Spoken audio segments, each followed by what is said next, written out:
नमस्कार, आप देख रहे हैं बी भारत और मैं हूं आपके साथ खुशी। आइए रुक करते हैं आज की बड़ी खबर की ओर। चुनावी प्रीलिम्स देंगे प्रशांत किशोर, जन सुराज लड़ेगी 4 विधानसभा सीटों का उपचुनाव, बोले जीत गए तो। कुछ वक्त पहले तक चुनावी रणनीतिकार की भूमिका में रहे प्रशांत किशोर की राजनीति में एंट्री ने बिहार में हलचल पैदा कर दी है।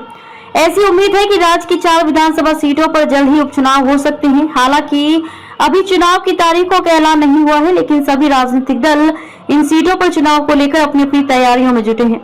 इस बीच अब जन सुराज के संस्थापक प्रशांत किशोर ने भी इन चारों सीटों के लिए अपने प्रत्याशी उतारने का फैसला कर लिया है। पीके के नाम से मशहूर प्रशांत किशोर पिछले 2 सालों से पदयात्रा पर हैं। 2 अक्टूबर को प्रशांत किशोर आधिकारिक रूप से अपनी पार्टी का ऐलान कर सकते हैं। सोमवार को आरा में पीके ने कहा कि अगर हम सभी 4 सीटें जीतते हैं तो 2025 में आने वाले चुनाव परिणाम साल 2024 में खुद ब खुद तय हो जाएंगे। इसी के साथ प्रशांत किशोर ने राजद प्रमुख लालू प्रसाद यादव और जेडीयू के अध्यक्ष नीतीश कुमार की आलोचना भी की। पीके ने कहा कि लालू के शासनकाल में संगठित अपराध का जंगल राज था और नीतीश के शासन में ब्यूरोक्रेट्स का जंगल राज है।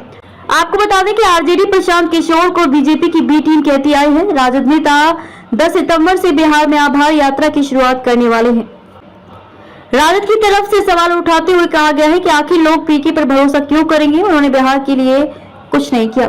हाल ही में राष्ट्रीय जनता दल के राज्यसभा सदस्य मनोज झा ने पार्टी नेता तेजस्वी यादव को लेकर दिए गए बयान के लिए चुनाव रणनीतिकार प्रशांत किशोर पर निशाना साधा था और मॉब लिंचिंग तथा बुलडोजर जैसे मुद्दों को लेकर उनकी चुप्पी पर सवाल उठाया था। दरअसल प्रशांत किशोर ने भोजपुर में कहा था, एक 9वीं फेल बिहार का विकास कर रहा है। इस पर राजद नेता ने कहा कि प्रशांत किशोर कहते हैं कि तेजस्वी जी का कोई महत्व नहीं है, लेकिन जब वो 2 घंटे तक बोलते हैं तो उसमें से 1 घंटा 54 मिनट तेजस्वी जी के बारे में बोलते हैं। इधर बीजेपी ने सदस्यता अभियान चला रखा है। जेडीयू के नेता राजीव रंजन प्रसाद ने कहा कि पीके के लिए एक बहुत बड़ी चुनौती ये है कि वो बिहार में खुद को एक राजनीतिक चेहरा साबित करे। प्रशांत किशोर ने हाल ही में 2025 के बिहार विधानसभा चुनाव में मुसलमानों को टिकट दिए जाने को लेकर कहा था कि वो 243 सदस्यीय विधानसभा के चुनाव में कम से कम मुस्लिम समुदाय के 40 लोगों को टिकट देंगे और इस समुदाय को संगठन में भी उचित प्रतिनिधित्व दिया जाएगा।